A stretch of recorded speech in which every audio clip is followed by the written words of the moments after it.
Well, friends, welcome back to the Fire Pit. Richard here, and I hope everybody's doing well on this cold December morning in Georgia. It's the second week of December, second week of Advent, and we're counting down. We're just 2 weeks away from Christmas.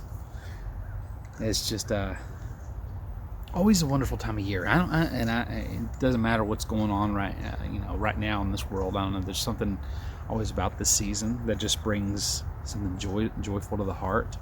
And maybe that's not the case for everyone. I know there's a lot of people that look at this time of year in different ways. Maybe it does bring bad memories, possibly things that maybe happened this time of year in your own life. But I don't know. Overall, this is just always a joyful time of year, and I look forward to this celebrating of the coming of Jesus and the anticipation of His second coming. Something that we should be anticipating throughout the whole year of the coming of Jesus again, the second Advent, and just remembering that Jesus came and Jesus is coming again. And what a wonderful thing that is to think about. So as I sit here this morning, there's been a lot of things to think about this week, and kind of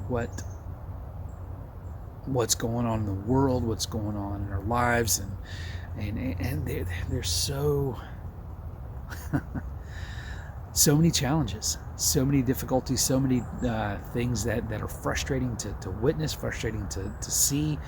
I've just come to the point where I can't watch the news, because honestly it's not much news anymore, and all it does is just bring added fear and despair and all that to the heart, and not anything that my soul needs, and it's not anything that your soul needs as well. So just something to think about for your own. How much time do you spend in front of the evening news and the morning news or whatever, and maybe that's been your routine for years, and but it's not the same, because all we get fed is negative. All we get fed is fear of the virus, fear of what's going to happen with the presidency, and how's that going to affect this country, and all of this stuff. So it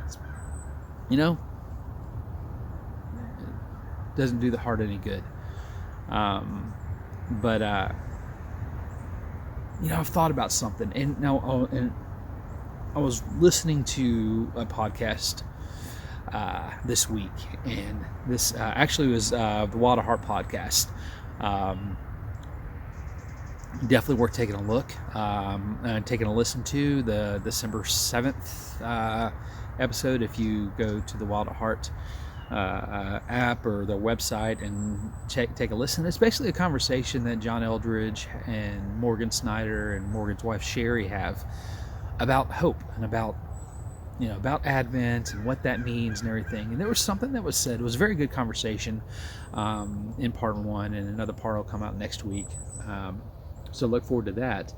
But they were talking about this time of year, and then about just kind of what this year's meant, because there's a lot of people in this country that are dealing with a second wave of lockdowns and all this stuff, and it's stuff that's killing the soul, killing the heart of so many people, and lives are being ruined in so many different ways, and people are losing hope. People are in so much despair. Depression, anxiety rates are skyrocketing. Suicide is getting ridiculous. It's just affecting people in way more ways than this virus is affecting people. And so I'm not going to dwell on that, but I just really, you have to think about that. So it's been an interesting year, and I think it's been something that we've all had, those good years and bad years and all that, but this is definitely one that's affected everyone, because nobody's been untouched by it, and in any way, shape, or form. It's brought a lot of frustration, a lot of fear, a lot of anxiety, and and worry about where we're going, what's happening in the world, even what the coming year is going to look like. And then something was said in the podcast that really kind of struck me. And it was talked about the idea of anticipating the new year. And I don't know how many of us have said over and over, I just can't wait till 2020 is finished. I can't wait till this year is done, and everything. And it struck me, and when they were talking about this, and I think it was John that was talking about that, of where we're placing our hope. And it gave me really a lot of pause to really think about that. I was on the road up in the mountains yesterday working, and I had some time to reflect for a little bit, and I was just writing in my journal about it and just thinking about what that meant. That how many of us have literally, because of all the despair and all of the frustration that 2020 has brought, have really put our hope in the changing of the calendar. That moving into 2021, which is only 3 weeks away, we're just a few weeks away from the end of this year, and are just put this hope that the change in the calendar is going to mean something, a big change. That we just got to get through this year. We just got to finish it. And what that does is kind of puts this false hope in our hearts. And if we put our hope, and this is what was really profound, if we put our hope in the changing of the calendar, we are seriously setting ourselves up for disappointment. Because again, like I said, it's just a few weeks away till we change, the calendar turns over, and we're in January. And to be honest, I don't see how much is going to change in this world. I think there's a lot of things that are still going to continue into next year. I don't know how long or what that's going to look like, but we have to really reconsider where we're putting our hope. If we're putting our hope in the changing of the calendar, in time, in temporal time, then we're missing a lot. We're missing where our real hope needs to be, and the promised hope that's in all of our hearts. It's just it's something that we have to really ponder and think about, because our lives, I just think about what that can do when we think about and we put our hope into so much, into the wrong things. And when those things don't turn out the way we want them to turn out, or we think they should turn out, we are utterly disappointed. We get taken out. We really start to question life in a lot of ways when things don't turn out the way we want them to turn out. And this can be in any number of circumstances in life. But I'm just thinking about the here and now, what we're dealing with right now with this virus, this election chaos, and all this stuff that's affected this country specifically, but even across the world. I know there's people all over the world that have been affected by this virus in so many ways. Lockdowns that haven't stopped in other countries for months. We're talking 9 months that this chaos and this idiocy has been going on, and livelihoods have been destroyed, and what that's doing to people. And so think about that. If we really have to think about where our hope really lies, and that's what I really want to think about, is not looking to the wrong thing.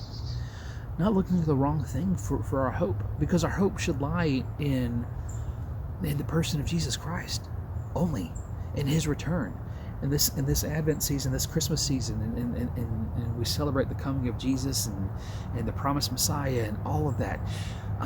But our hope lies in His second coming, in the second Advent, and what's in the coming restoration, and how glorious that's going to be when He does come, and all things are made new, and all this fear, all this worry, all these all the dread that's just circulating through our hearts in so many ways, all of that is gone, wiped away. All the sadness and depression and all that is wiped away. you know, I just think about that, and that think about that's where the hope needs to be lying in all of us. And I know I sit here thinking about saying that, and thinking about that, and how it's easy to think that and see that, but how easy is it to sit here and receiving it, and know that it's true, and to live out the day-to-day with that reality and that truth in our lives. It's hard, because there are days that just get so frustrating, and take so much of us, that it's hard to look to eternity. It's hard to look to the restoration. It's hard to look to the coming of Christ, because that feels like that's something that's so far away. We don't know when that's coming. We don't know when that is. But the truth of the matter is, and the reality of it is that what takes precedence. The truth and the reality of the coming of Jesus is something so amazing and so beautiful, that gives so much hope. That, what's happening now, yes, suffering sucks. We've dealt with it. We've battled through it. And, me and my family, we've dealt with it. We battled through it. We still deal with some, with our own struggles in different ways. But we have to remember where our hope truly has to be, where our hope lies, what the promises of God mean, that there is so much more to look forward to beyond all of this, beyond what is temporary. Yeah, everybody looks at this as the worst year ever. 2020 is the worst year ever. It's the worst year because it's probably the worst year in many of our lifetimes. It's not the worst year in the history of man, I promise you that. But we just have to remember that there's so much more to look to. Stop looking to the earthly things. Stop looking to the things of this world to solve our problems, to bring us hope, to bring us goodness and happiness in our life, because this world can't satisfy that. Nothing in this world is going to be able to satisfy that. Only God, only the power of Jesus Christ, only the love of Christ can bring that. And that's what we have to be after. That's what we have to pursue in the midst of everything that's going on. And I'm talking to myself here at the same time, because, honestly, and I was sitting there talking to God this morning, and I'm just like, I know there's just, I've been wrapped up in a lot of just busy and so much going on, and constantly going from here to there in the day to day, that there are days when I don't feel like I'm walking as closely with Him as I know I should. But this is just this is just a reminder for me and all of us that we have to stay focused on what is true and what is important, and not what is temporary, not what is not going to be forever. And nothing in this world, not even time, can give us the hope, can bring us the joy that we desire. There's so much more for us, and God has so much more for us, and that's why He promised the coming of Jesus. And I believe the promises of God. I believe those to be true, and because He hasn't fallen short on His promises yet. So looking to the coming of Jesus Christ is an amazing thing and a hopeful thing, when all of this is made right and new, and everything, our hearts, our mind, our bodies, this world, all of the universe, everything under heaven and in heaven is restored. And it's just going to be an amazing thing to be able to witness. So that's what I look forward to, and I pray that you look forward to as well. Don't let your hope be satisfied and stuck in just the turning of a calendar, the coming of the new year. And this goes with any year. We always talk about New Year's resolutions, yada yada yada. That comes up all the time, and with as we approach the new year every year, and that it's going to bring something new. That's going to bring something new. We make resolutions, and then they fall short. make a resolution in your own heart to stay firm in Jesus, to stay walking with him, to stay locked in to where he's wanting to lead you and what he's trying to restore in each one of us, and the hope that we have in him. That's what needs to be the reality. And so that's where I am this week, friends. And I hope that offers some encouragement for you and just gives you pause to think about, where is your hope lying? How's your hope these days with everything that we're dealing with and contending with? Because it means a lot. It can really affect the outcome of the way you approach your day to day when you really evaluate where your hope is lying. So I pray that as we go through this Christmas season, for each one of us, for each of you, and that we remember the promised hope of the coming King, the return of Jesus, the restoration of all things, the coming of the kingdom of in heaven and earth, fully restored. It's going to be amazing, and I look forward to that. That's the eternity to look to. That's the life we have ahead of each one of us, especially those of us that really trust in the Lord and trust in Christ and follow Christ and have turned to him. So that's where I am this week, friends. And I pray this offered some encouragement for you, and that it helps you and gives you some pause to really think about those things for your own life. So thank you for joining me this week, friends, and we'll see you next time on another Fire Pit Conversation. Take care, friends, and God bless.